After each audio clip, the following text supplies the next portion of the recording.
Hi, thanks for tuning in to our Practical Nerds weekly podcast.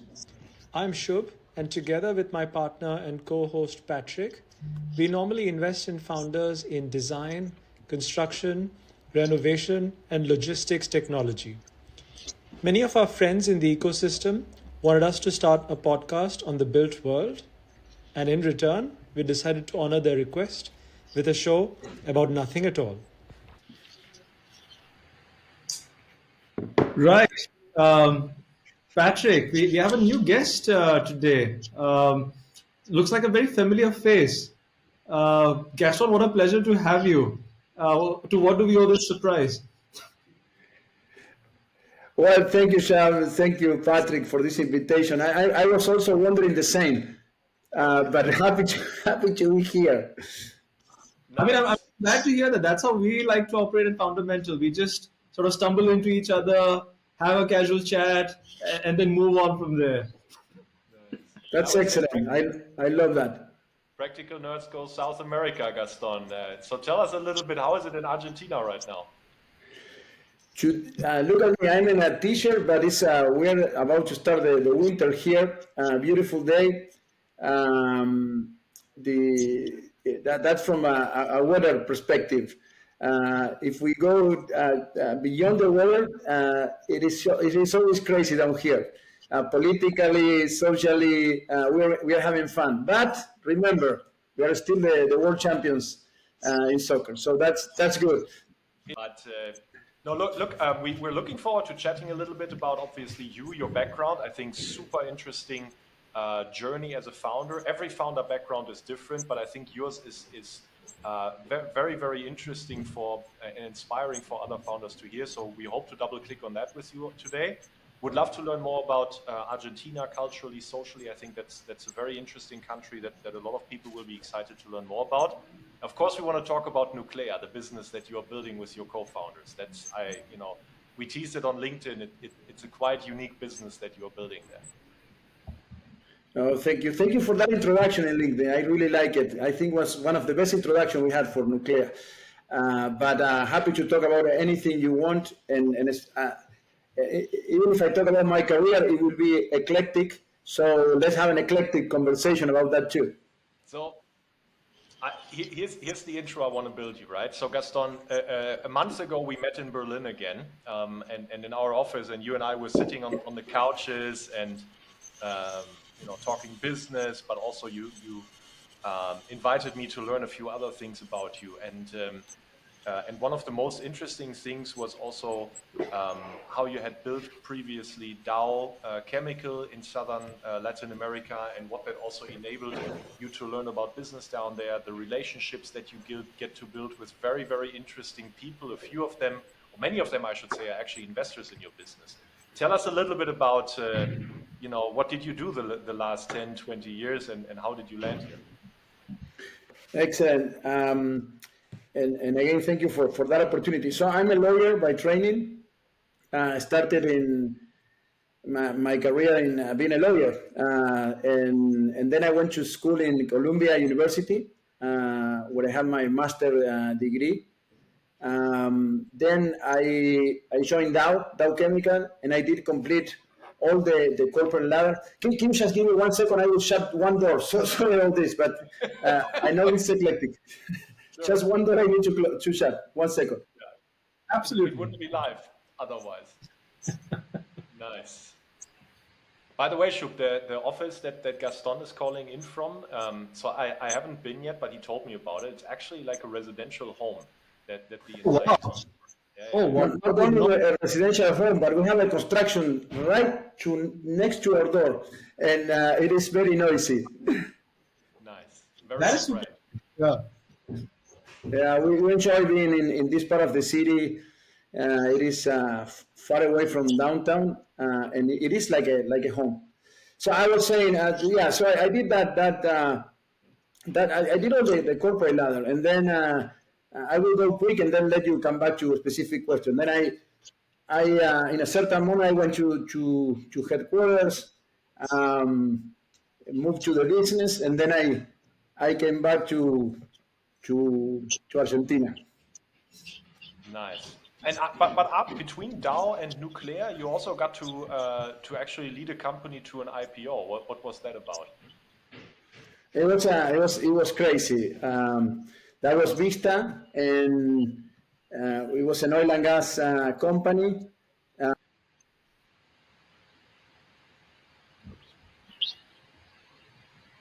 I think that's the AirPods that are disconnecting on Gaston's side. Oh, I see. I see.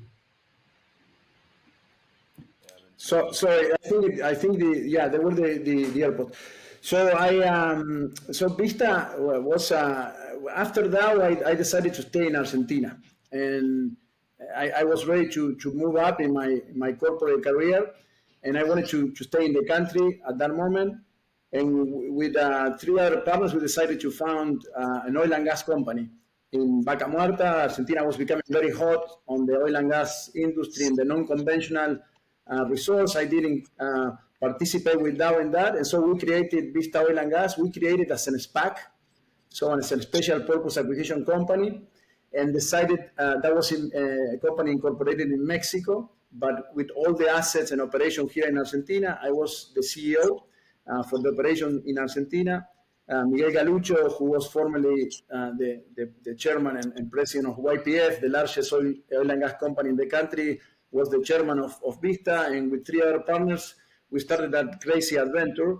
But at that moment, the decision was to move that 5 founders to create very quickly a corporation, because an SPAC forces you to report and be a public company since the moment you are born.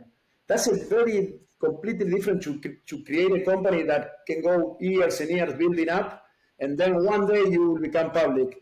This is the opposite. The first day you are a public company. So the whole process there is very different to the one I'm living in Nuqlea. But after 2 years of the SPAC, we did the follow-on IPO in New York.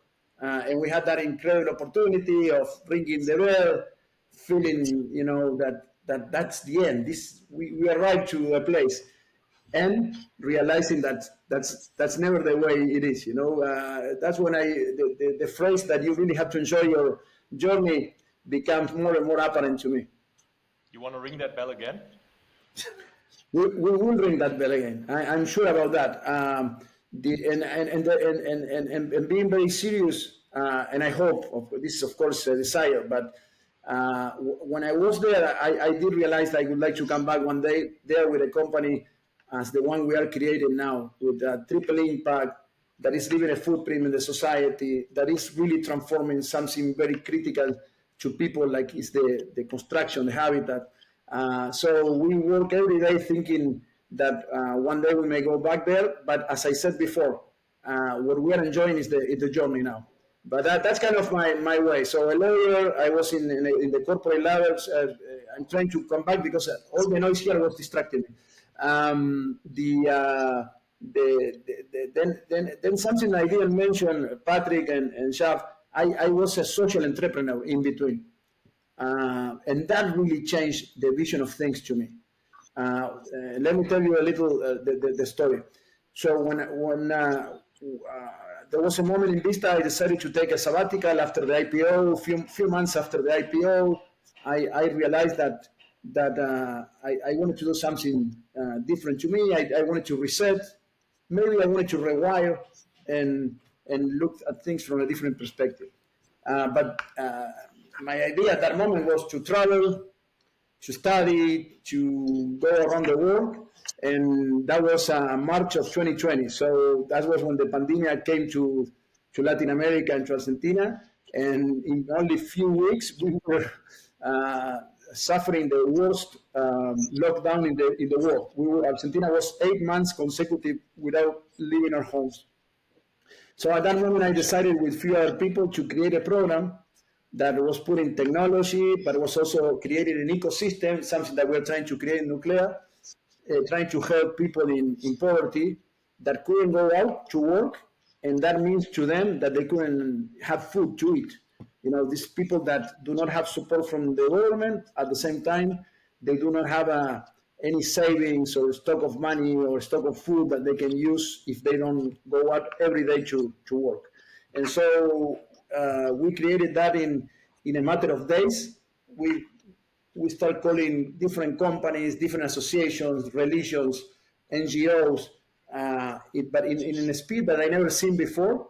And we put technology as a mean, as a vehicle, in order to make it that exponential. And in 6 months, we did deliver 60 million meals of food to people in poverty. So much more than what even the government did, with an algorithm that was helping us to plan the delivery, to do the warehousing, to do the purchasing, to do the auditing, and also we did all the communication in order to bring people together behind this effort.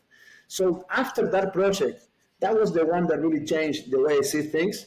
I decided to create something that will leave a mark in society, but at the same time it has to be sustainable economically. The other project was assistance, because the moment required something like that. Then I realized, of course, coming from a business background, we can do something like that. We can leave our mark in the society. We can do something that is very transforming to people, that is sustainable from an economic or business standpoint. And so that kind of my sequence from Dow to Nuqlea. Wow, very inspiring. That is, I mean, quite the journey, I have to say. And there's like so many pieces, I think, by themselves, individually, I think would be like a hallmark of a tremendous career. Quite remarkable that each of, you have so many multiple pieces making up what you've already done in your life. I mean, I guess from my vantage point, when I think through this, in your journey as like a corporate leader in a firm such as Dow Chemical, as well as doing a SPAC. I mean, by the way, I haven't heard that in a while, but also having led a SPAC, and now moving over to, I guess, let's call it a more conventional venture route, being a founder with a more conventional venture. What, in your opinion, was the toughest part of this journey? Which was the toughest transition to make for you? This last one, for sure. I don't have any doubt. What I did feel in my skin, in my heart, in my mind in the past 2 years is the most magical thing I ever felt, but also the most challenging one. The way I portray this, you have to be a little bit crazy to start a project thinking and really believing that you're going to transform an industry like the construction material industry. So, but the thing is that you are doing that different to my previous background. I used to do that with a lot of support from a big corporation, when you attack a project. So for me now, it's like, let's say we will cross the Atlantic and you have a canoe. And people will look at you and say, are you really serious about this? And not only we have to row every day, but you have to build a faster, better, more solid ship along the way. So you're not only crossing the Atlantic, but you are building the vehicle in order to do it. And so the moment you go into the waters, thinking from Buenos Aires to Spain, thinking that you're going to cross the Atlantic with a canoe, there is a little bit of craziness in that idea. And you suffer that craziness at the beginning, and you enjoy that craziness at the beginning. Every wave can put you down, every storm can put you down, when you see someone that is not rowing with you, you see it right away. There is no place to hide. So I did enjoy and suffer that a lot, and it has been very challenging, but so happy to be in this moment.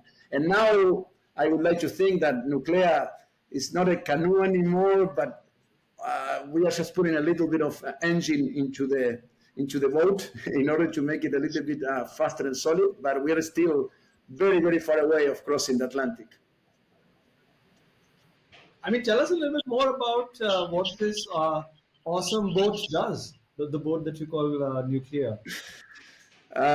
So, based upon that experience in the social project, something I didn't mention to you before, but it comes as an important experience when I talk about Nuqlea. In a certain moment of my career, I decided to go into the institutional roles, leading business chambers and organizations that will bring people together. So for many years, I was the president of the largest business association of Argentina.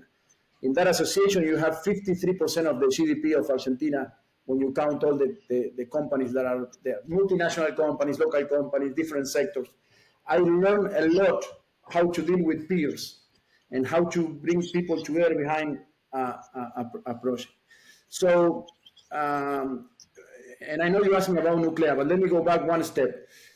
In that role and in the social project role, basically what I realized is that all those cliches, all those things that sounds very good, sometimes they become real. So when you have a clear purpose, a transformational purpose, a why, when you have clear objectives, when you have people start feeling part of something bigger than them, and when you put a technology as a vehicle to do great things, you can really create exponential and high impact projects.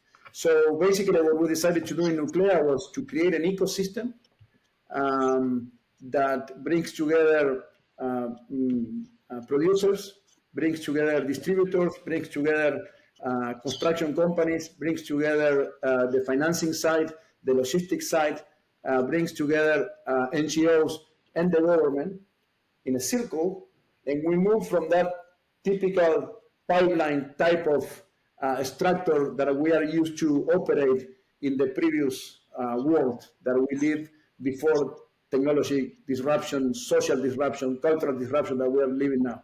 So how to bring people together? The only way to do it was with those elements that I mentioned before. A clear purpose, clear objectives, the technology as a vehicle, and transparency and sense of community. So Nuqlea is a little bit of all of that. We are in the middle as orchestrator of that ecosystem. We set the rules, we develop the technology, and we manage the information that we are creating through the ecosystem. Very important things to do, as you can imagine. And we're bringing more and more people on board. Today we have more than 65 manufacturers that are part of the ecosystem, and they pay a fee every year to be part of that. We do have today 10 different financial institutions that are providing financing through the platform. We do have 4 logistic companies that work with us in order to improve and expedite that. And we do have more than 40 construction companies that purchase products with the recurrency through Nuqlea. So at the end of the day, we are an ecosystem, a marketplace, a platform that is creating a very unique purchasing system for construction material. What I find the most fascinating about Nuqlea, Gaston, many aspects, but one of the most fascinating ones for me is that you don't put any working capital, do you? I mean, you're not providing any capital of your own into these transactions, do you? No. We're an asset-light structure. And let me tell you a story. I think I never mentioned to you this, Patrick. When I saw when we started talking and discussing last year, and I saw your webpage and your philosophy, I couldn't believe it. It was written.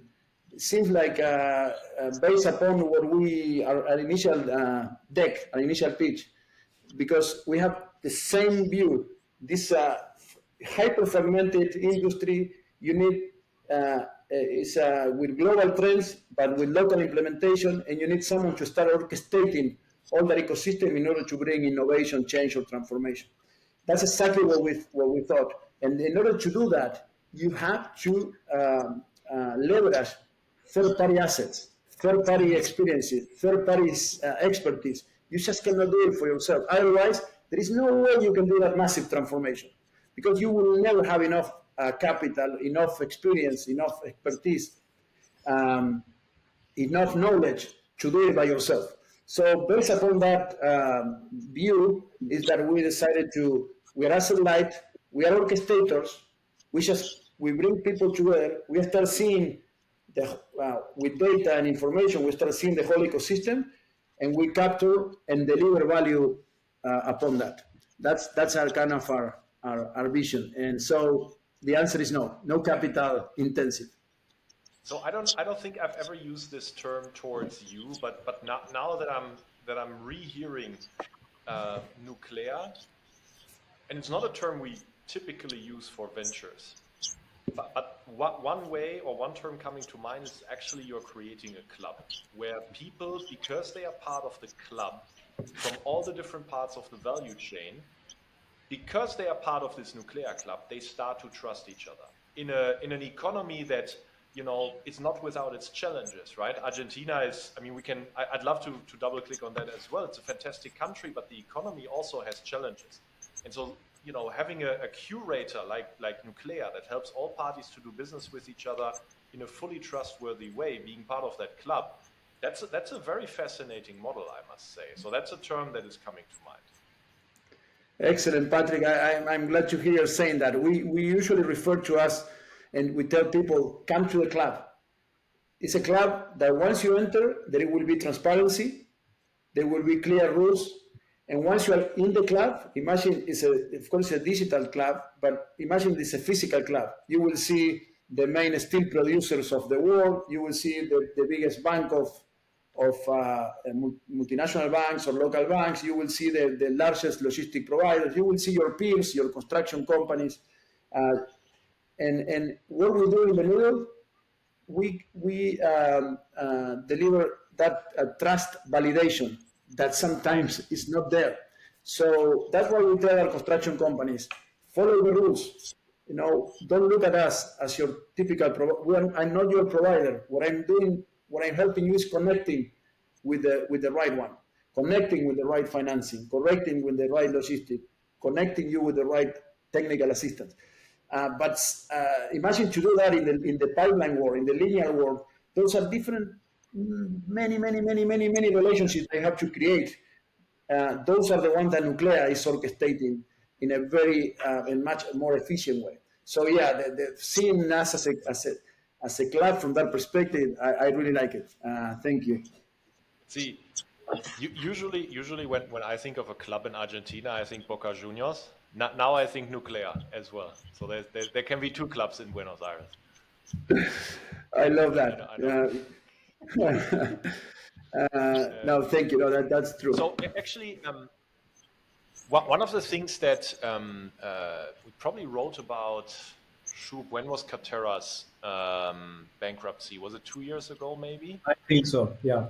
So at the time, Qatar was this like, I don't know, I think they raised 3 billion over their lifetime, and then they wanted to become a fully vertically integrated, basically home builder, where they would be part developer, general contractor, prefabricator / manufacturer. So, you know, the thesis of the firm outside in to us when we wrote about it at the time looked like, hey, they wanted to do everything in a value chain or supply chain that certainly was quite inefficient, and you know, a lot of people have written about how inefficient the construction supply chain would be, but they wanted to basically redefine everything, vertically integrate, etc. And so at the time we wrote that, hey, it might not have been the smartest approach because it didn't leverage the competencies and the experiences of decades of construction work. It tried to do in 3 years what the whole industry has accumulated as experience and competency over decades. You remind me of that with Nuqlea, of that philosophy, Gaston, when you say, hey, I mean, we don't need to vertically integrate because there's fantastic partners in Latin America's construction supply chain. We are just trying to help them do business with each other. Is that the philosophy here? That's exactly the philosophy, with one addition. The way we're helping them is, as I said, in a first approach, is philosophical. We deliver trust in between different players. We play that role of orchestrator, as I said a few minutes ago. And then what we are doing at the same time is by bringing technology and digitalization, making that exponential, or making it more efficient, making it more accessible, making it more horizontal. So what we found, and I like to see myself as an outsider of the industry. That's why I'm so humble trying to learn from the industry. But what we learned is that digitalization was coming very slow. And so we are trying to find ways to create the right incentives to challenge the status quo from that perspective. So the two things that you mentioned, that idea that we leverage from that expertise, that experience, that knowledge, and at the same time we are bringing this digitalization as a vehicle for transformation. Fascinating. Gaston, I mean, one of the other interesting thing, right? So I think many a times in the global venture landscape, markets like the US or many other markets that have received more venture funding get talked about a whole lot more. And I think maybe not as much attention is given to Argentina or Latin America in general. I mean, if you had to kind of zoom out and take a look at Latin America as for the construction materials or construction procurement, what unique challenges and opportunities do you think Latin America represents, which, in your opinion, is quite often assumptions are made, right? People maybe put it too close to how things operate in the US or how things operate in Europe, for example. But how exactly do things go on over there in Latin America? Yeah, and I will go specifically to construction material, but let me go one step behind. What Latin America is suffering are big problems that can be solved through technology, through more transparency, through more efficiency. That's what I think is so incredible about Latin America as an opportunity. It's a very fertile land to be explored from that perspective. And honestly, every time we touch something with business mind, transparency, and inclusive view, you can do a leapfrog. You can really jump 2, 3, 4, 5 steps, and that's what the world is offering us now. Guys, you're running behind, but you don't need to go to version 1, 2, 3, 4, or 5 of the development. You can go from 1 to 5 straight if you do the right things. Yeah. And people are willing to do it. Why? Because on the other hand, technology has come very strong in terms of smartphones and in terms of connectivity in Latin America. That's something that has come very strong. I give you an example. I was in Cuba last week for a few days. I couldn't believe it. That country is suffering an incredible crisis. You see, it's a real. The poverty is all over the place. But you can see every Cuban with a phone in their hands. I was talking to them, and they said, from the moment I have this, I start realizing all the things that we don't have that the world have. So that people is ready, if someone lead them to do that jump. Let's go to a specific industry like the one we are talking as construction material. So the problems are related to that. So you have here a continent where 30, 40, depending on the country, 45% of the people do not have access to the housing. When I say housing, it's not that they're renting or they're buying. They don't live with minimal structural conditions of housing. Imagine that. Imagine that we can be efficient on that regard. In Nuqlea, in the past 6 months, I was reviewing the numbers yesterday. We already helped and contribute for more than 1,500 houses to be built for people that is the first house ever they own. With plans and financing that come from government, that come from financial institutions, and suddenly realize through Nuqlea, they can be much more efficient in how to deliver those funds, and those funds to really become, in the first place, construction materials, in the second place, a real housing.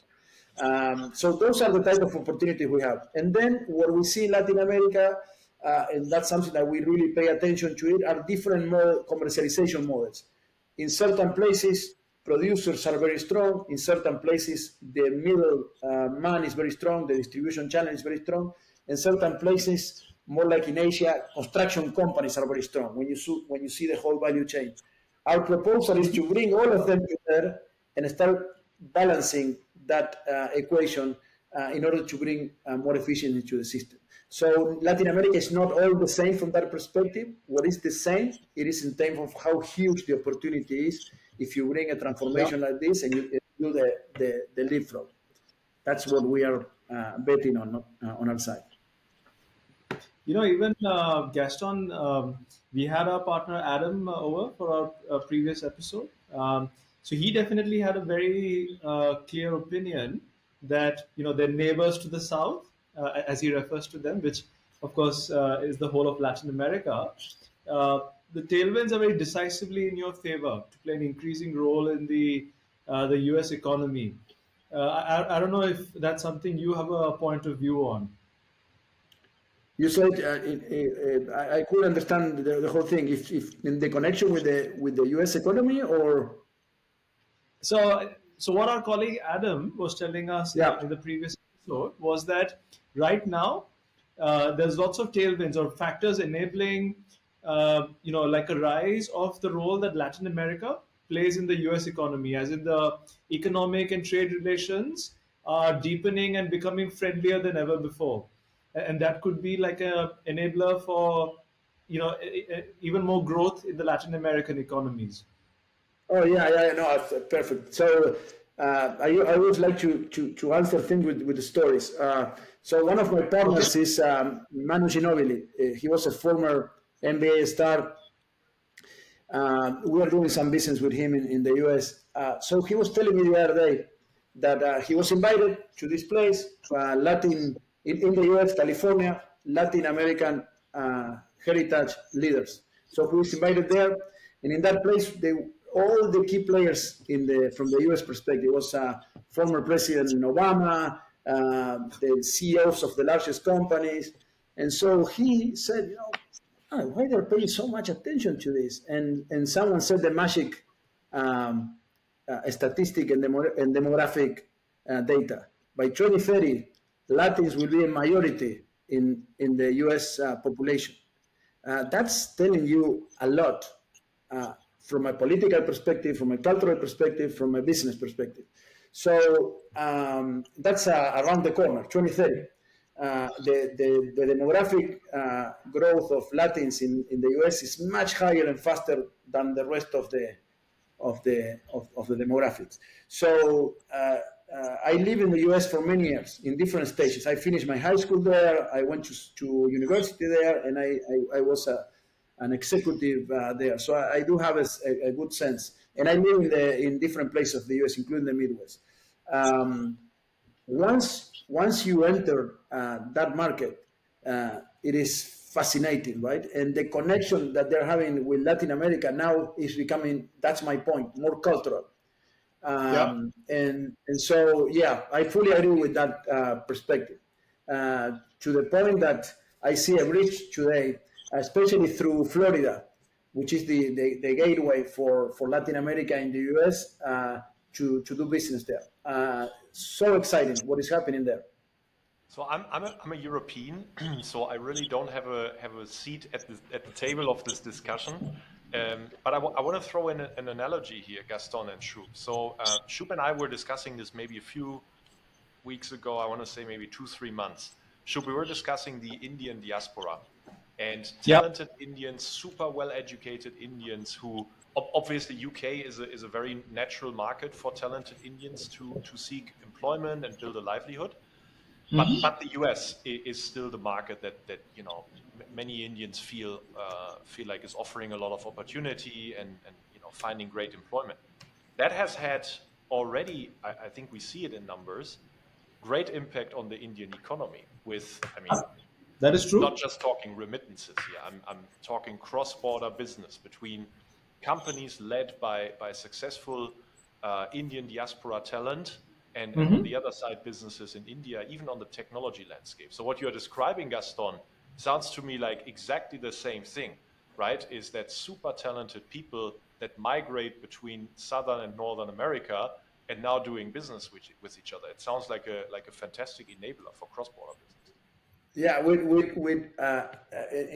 I really like that comparison, but with something new that comes to all of us at this stage of the development.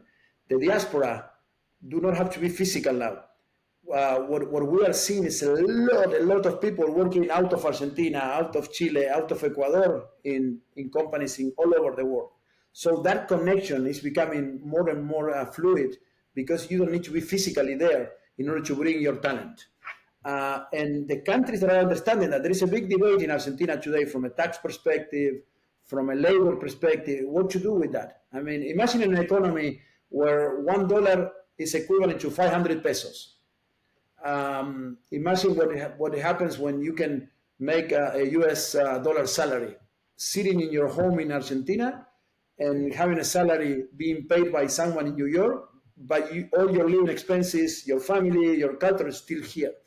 We are seeing a fascinating moment of the world from that perspective. And what is the big enabler? Technology, what we're doing here with you guys.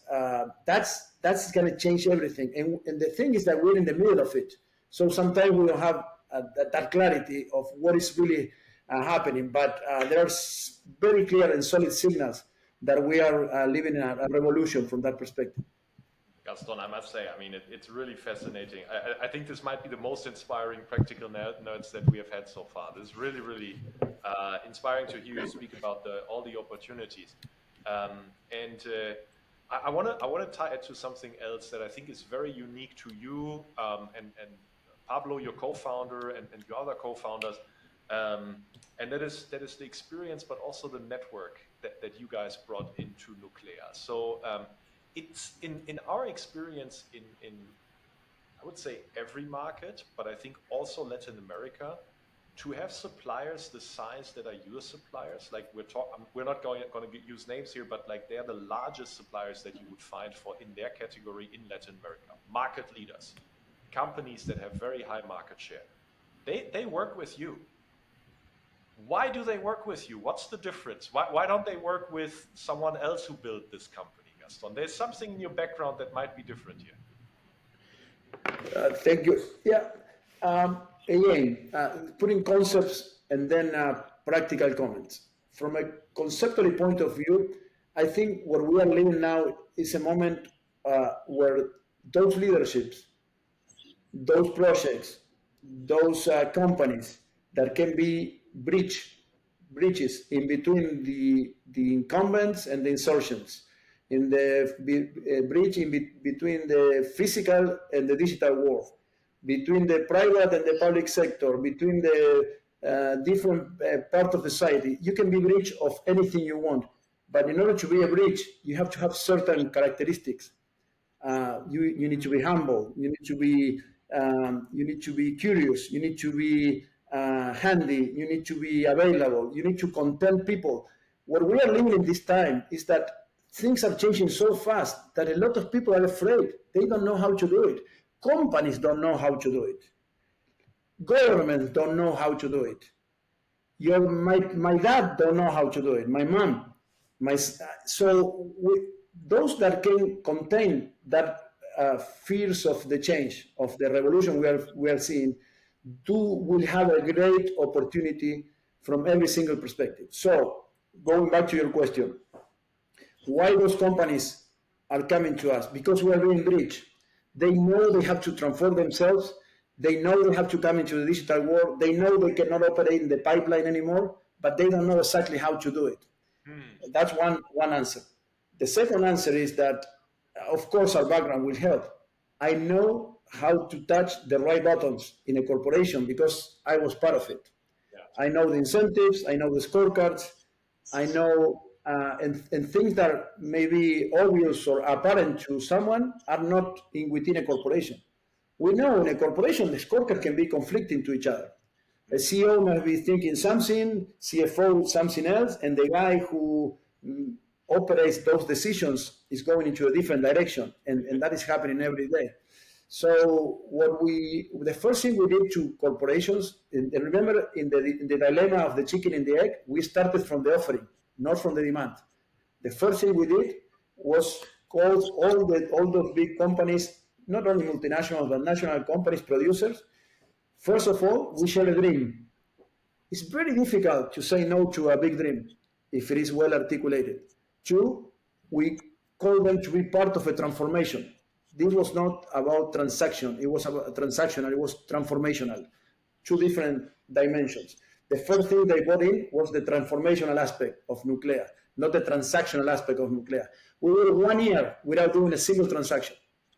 And during the year, we had people paying a very interesting fee without seeing a single transaction. So the purpose, again, the transformation, the dream, the right buttons to touch, the right people to talk, and of course, our background will help. I know I can call the CEO to have the conversation, but that will be not. My point is that it's not enough.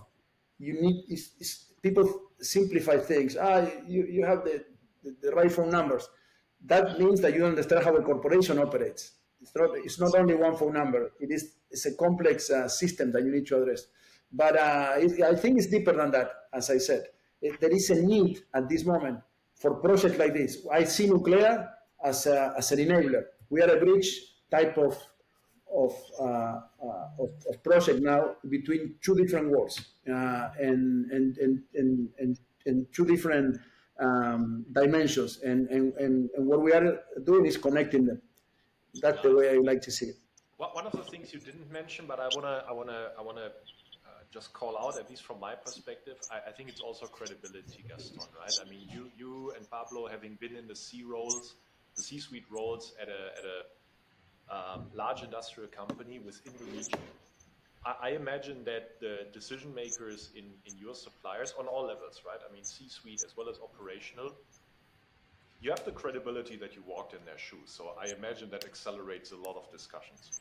That would be at least my guess. Yeah, no, you're right. You're right. Another story. When we started and we put Nuqlea, we put a very thick terms and conditions agreement for them to sign. And people that are some of our partners, younger, say, why we're doing that? We need to be more. We need to be simpler with them. They can just go to the platform and put accept terms and conditions. I say no. Bear with me. So the fact I'm sending this means that we'll go all the way up to the headquarters in France, Spain, US, Switzerland, or whatever. It means that they will commit to this. And the person making the decision here, we have the support that is entering into a platform where they will share their price, their volume, their products, their technology to someone like us, and I want them to feel safe. And not only the person that is making the decision down here, but that person will have the support of the whole corporation. Those are the type of, just give you an example, those are the type of things that you do when you understand the system, the matrix. And I could share with you many others, but that's just I think it's a clear example of it. I have a feeling other marketplace founders right now are taking a few notes. I'm very sure. Very, very sure. Enterprise will be there. We on the entrepreneur world tend to underestimate the power of these big corporations. That's the problem. We reach the two worlds. It's not that we are destroying one world to create a new one. If you think it that way, it's not going to work. That's at least from my perspective. Amazing. Hey Gaston, something we like to do on the Practical Nerds is also ask ourselves and also our guests, what's like the most exciting or crazy thing that either you've seen in let's say the last week or recent days, or maybe you think you're looking forward to in the next week or two. Anything that you think is like a interesting story that you'd like to share? Well, I'm looking at my board right there, and this is something I discussed with Patric in the past few days. One thing that really impressed me in this new world of the venture capital and the startup world is how things change so quickly in terms of dynamics and in terms of objectives and the landscape in general. So we were only 1 year, 18 months ago, we were talking about growth, as you know, as the right metric. And today, I was yesterday with 4 different funds in a convention with a lot of entrepreneurs, and the same people that I heard 12 months ago saying one specific thing were saying completely the opposite. Did they ask you? Did they ask you, hey, you've described a lot about being a part of the digital club and the physical club and connecting the two, but are you also a part of the AI club? Did they ask you that as well? I won my membership with a gold medal. I really like it to be part of it, and I'm learning a lot. So that dynamic, it is very interesting because that shows you how flexible you need to be, how you need to be seeing all the signals very quickly in order to be successful, in order to be sustainable in the long run. Because one thing you learn here is very different to what I did before. Listen, let's go to funding. Corporate funding is completely different story. You know, you have an established organization, you fund yourself what your business that you generate, or you go to a third party in a very solid way to show your credit risk, and that's it. When I did private equity, which what I did in Vista, it was a lot about private equity. You know, they trust you as a management, that you turn things over, and then you go for the upside.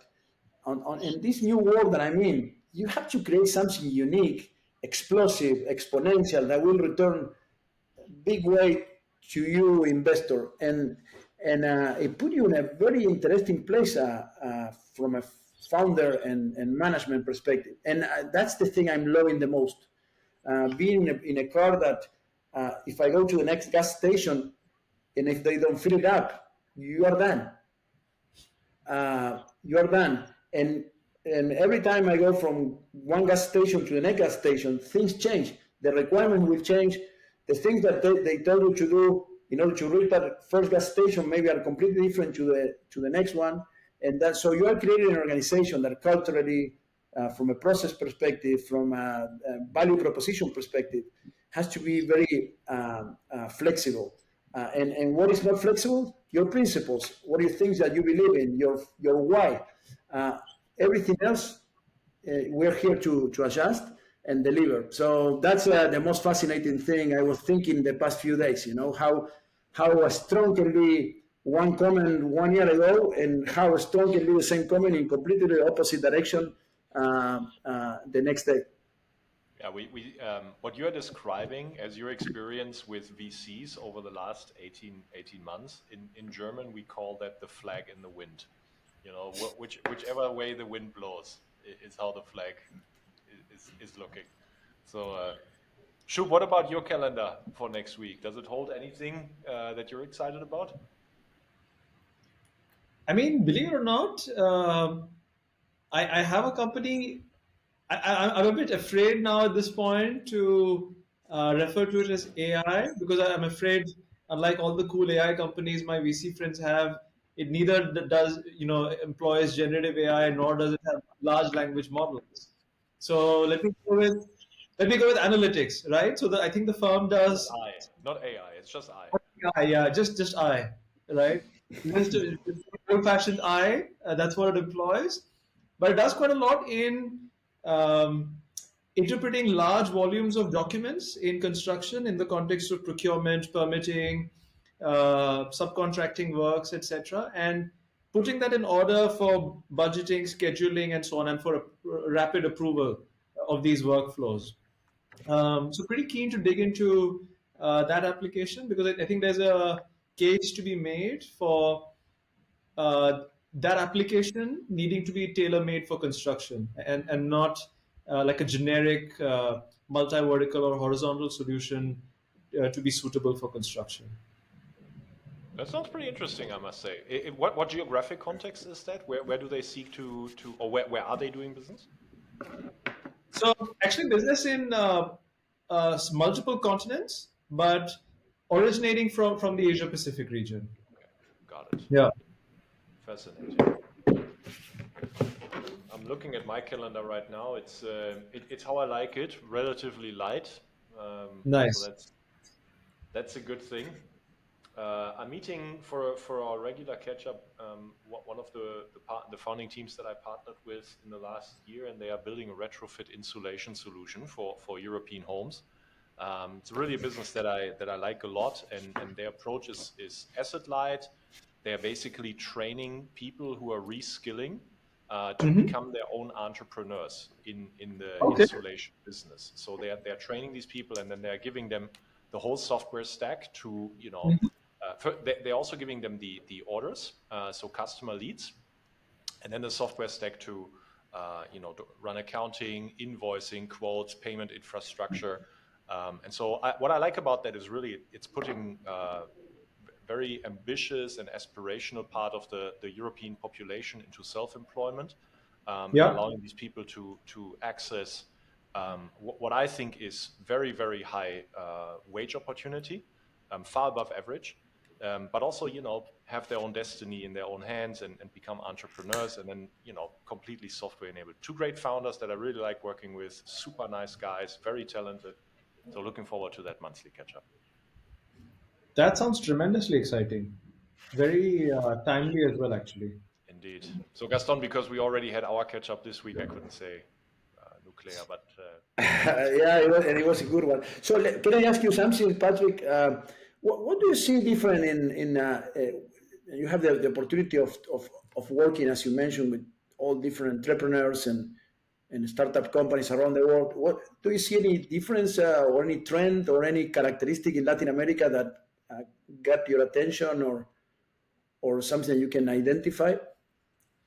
It's difficult because what makes it so difficult is that especially in 2021, the technological landscape in Latin America, on the one hand, you could say got accelerated probably by a decade, and there was a time 2 years ago when investors that I respect and follow their thesis a lot, they were saying, hey, look, I mean, Latin America right now might be where China was 20 years ago. So an extremely vibrant and an explosive, economically explosive time for opportunity. And so 2 years ago, I would have answered your question with probably something along those lines, but within a construction context. And Shub knows this better, and everything that Shub you are teaching me about the emerging markets that you are covering for us. Trust, quality, being on time, delivering. So these are all opportunities that within a construction supply chain context, I think are equal opportunities in Latin America. 2 years ago, everything was exploding. Boom. Great mixture. Right now, the funding cycle for Latin America has not only plateaued, it has actually receded a little bit just because of how crazy 2021 was. And right now, I'm waiting until the fog lifts. And so my best bet and the pattern and trend that I'm seeing is just talented founders like yourself, like Pablo, the Tool Gang that we have partnered with. Kike and the guys obviously belong to that club as well. Shout out to them. Our partner Adam has actually partnered with a Mexican team very recently in the logistics space. So right now, I don't know how the, let's say, economic trend will evolve. That's my message. But betting on fantastic founders is usually a good bet. So that's the pattern that I'm following right now until the fog lifts a little bit. Excellent. Yeah, I agree. I agree with you. It is also interesting to see how, in certain cases, the economic situation is somehow, separated from the what you can build and the opportunities you can have. What I'm trying to say, and I give you an example. In the past few months, the construction industry in Argentina came down, and that actually helped us instead of hurting us. We see more producers reaching out to us saying, we need your help. We need to target more sales. We like the way you are doing planification and plan purchasing. And when at the moment they were up, bringing something new to the market, let's keep doing what we are doing. It's working. When things are not that well, you start looking at new players, new things, new paradigms. That's interesting to see. I agree. I agree. Well, look, I mean, Gaston, it's fantastic having you on. We're nearing the hour, and so we're coming up for time here. But we hope to have you back, maybe in not too distant future. Tell us a little bit more about the exciting progress in Nuqlea back then, if we can have you back in a few months. That's excellent. I really enjoyed this conversation, Joe and Patrick. Really, let me say this. We're really, really happy partnering with you guys. I remember the first conversation that this was not about the funding, it was about the partnership, about being you available, the level of knowledge, understanding, containment, contention, I mean, that you have brought us. It is amazing. We see you as a critical part of Nuqlea, and you deliver in your words, and that's something that we really appreciate. Thank you. You'll have to text me your bank account number for the payment afterwards. No, it's an honest feedback. But we will revisit the feedback in the next time. But I'm sure it will be the same or better. We are honestly very happy to partner with Fundamental and the way you work and the way you partner, the way you trust your founder, and the candid observations and feedback you gave. And I remember some candid comments from you that were really to us. So thank you for that too. It's the DNA. No, Gaston, it's very mutual. We're all extremely excited that you chose to partner with us. I at least think you're building, like I wrote on LinkedIn, you're building a unique model. It's when Shub backed Inframarket almost 4 years ago soon. Shub said to us, this might be the first of its kind model, as was Off Business at the time, as was Zwork at the time, and I'm seeing something similar in Nuqlea. You're really building a first of its kind model, and you definitely have the skills in the founding team to execute it. We're super happy to be with you guys. Thank you so much. Thank you. And Shub, I really appreciate it. And I was glad to visit you guys in Berlin. I love the office and the people there. So hope to be there soon. And you're invited to Argentina anytime, huh? Oh, it's on the roadmap for sure. Okay. Gaston, thank you so much. Say hi to everyone. Thank you for joining. Cheers. Cheers. Ciao. Bye-bye.